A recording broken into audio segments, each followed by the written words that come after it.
Bersatu dengan Allah. Karya Agus Mustafa, serial ke-6 Diskusi Tasawuf Modern. Penerbit Padma Press Surabaya, www.padmapress.com. Subbab 2, perlukah kita bertuhan? Tidak semua kita menganggap perlu untuk bertuhan, meskipun ia termasuk orang yang percaya kepada adanya Tuhan. Banyak hal yang melatar belakangi seseorang sehingga ia memilih tidak bertuhan. Sehingga bisa jadi muncul pertanyaan di dalam benak Anda. Ya, sebenarnya perlukah kita bertuhan? Sejarah peradaban manusia menunjukkan bahwa hampir di seluruh penjuru bumi, manusia memiliki kebergantungan kepada sesuatu yang supranatural.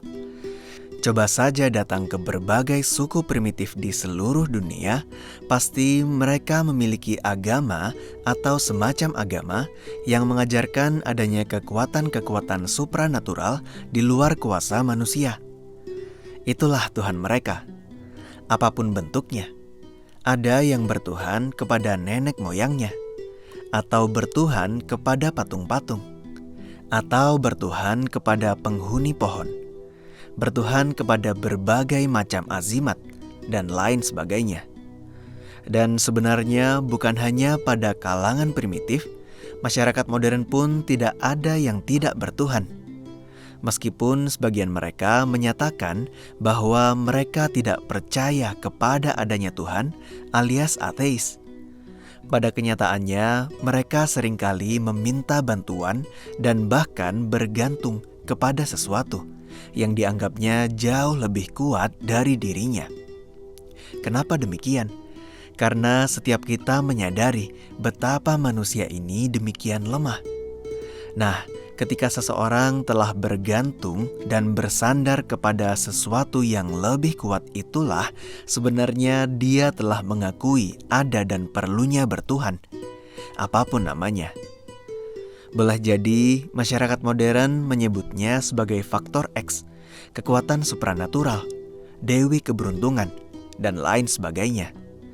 Tapi intinya, setiap kita memerlukan adanya Tuhan dalam kehidupan kita. Pada skala kecerdasan yang lebih tinggi pun, tidak sedikit orang yang mengaku tidak mempercayai Tuhan.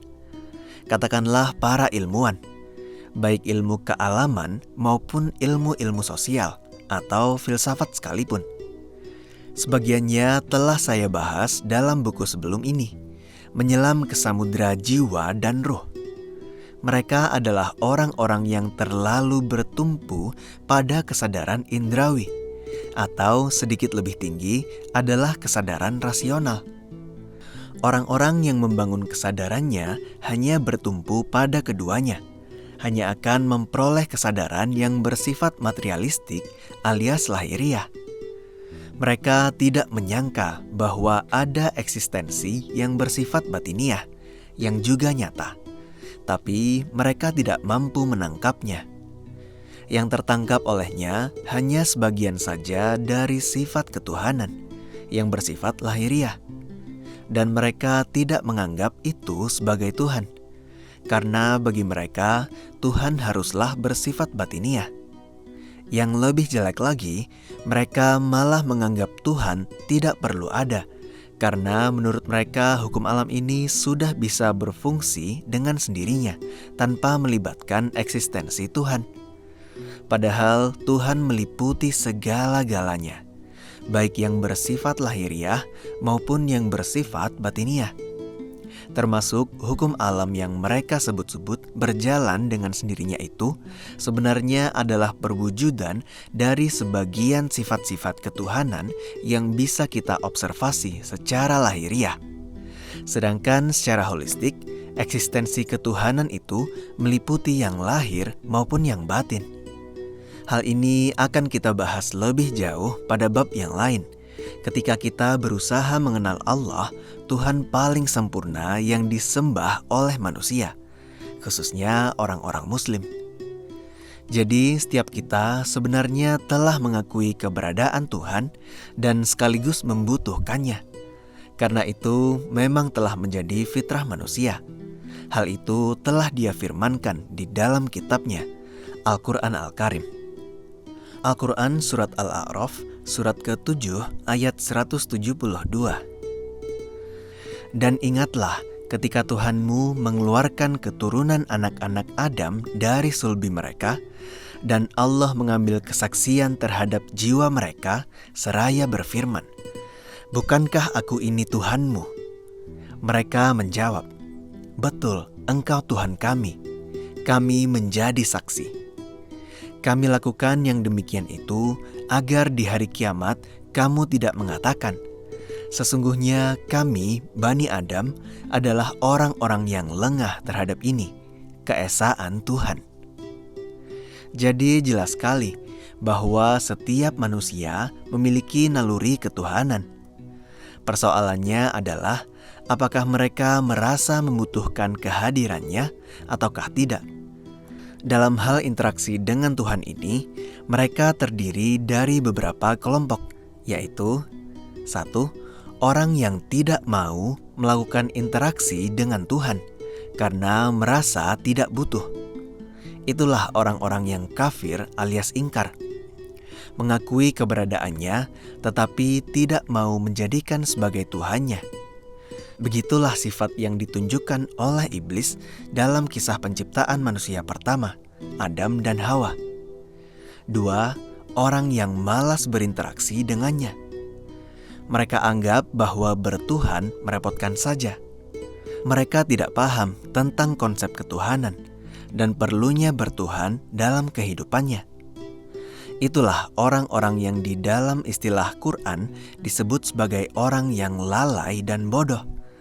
Mereka harus lebih banyak lagi membangun wacana kehidupan. Jangan sampai usianya habis menemui ajalnya, tapi belum tahu makna kehidupan yang sesungguhnya. 3. Orang yang melakukan interaksi dengan Tuhan secara terpaksa. Mereka menjalankan agama secara ikut-ikutan dan menganggap Tuhan sebagai zat yang harus disembah, yang kalau tidak disembah bakal menjatuhkan sanksi neraka, dan kalau disembah bakal memberikan surga. Inilah orang yang belum tahu makna agama dan makna ibadahnya. Kelompok inilah yang disinyalir oleh Rasulullah SAW sebagai orang-orang yang melakukan puasa tanpa memperoleh makna puasanya, kecuali lapar dan dahaga. Atau seperti orang yang sudah mengerjakan sholat tetapi disuruh mengulangi sholatnya, karena sesungguhnya dia tidak menegakkan sholat di dalam ritual sholat. Atau seperti orang-orang yang riya alias pamer di dalam zakat dan infaknya. Atau seperti yang berhaji tanpa memahami makna hajinya, kecuali sekedar tur ke tanah suci. Atau lebih mendasar lagi, bagaikan orang yang membaca syahadat tapi tidak pernah menyaksikan makna syahadat di dalam kesehariannya. 4. Orang yang merasakan manfaat dalam berinteraksi dengan Tuhan. Ia menemukan bahwa Tuhan adalah sesuatu yang hidup, berkehendak, berkuasa, adil, sangat penyayang, suka memberi, dan sumber segala kenikmatan. Maka ia selalu merindukan untuk bisa selalu berinteraksi dengannya. Orang yang demikian ini akhirnya melakukan interaksi dengan Tuhannya secara sukarela dan bahkan mencintainya. Inilah orang yang disebut sebagai muslimun, yang telah berserah diri dan bergantung sepenuhnya kepada Zat yang paling sempurna, penguasa alam semesta. Selengkapnya bisa Anda dapatkan di www.patmapress.com. Assalamualaikum warahmatullahi wabarakatuh. Sahabat cangkir tasawuf modern, saat ini Anda sudah bisa mengakses kembali website www.patmapress.com. Tentu saja dengan desain dan layout yang baru dan lebih modern, sehingga memberikan pengalaman yang lebih menyenangkan untuk Anda dalam mencari buku-buku yang diterbitkan oleh Patma Press. Selain itu, Anda juga tetap dapat menonton video-video Pak Agus Mustafa di padmapress.com. Mau tahu apa saja buku karya Pak Agus Mustafa yang sudah menjadi materi di video-videonya? Mampir yuk ke www.padmapress.com.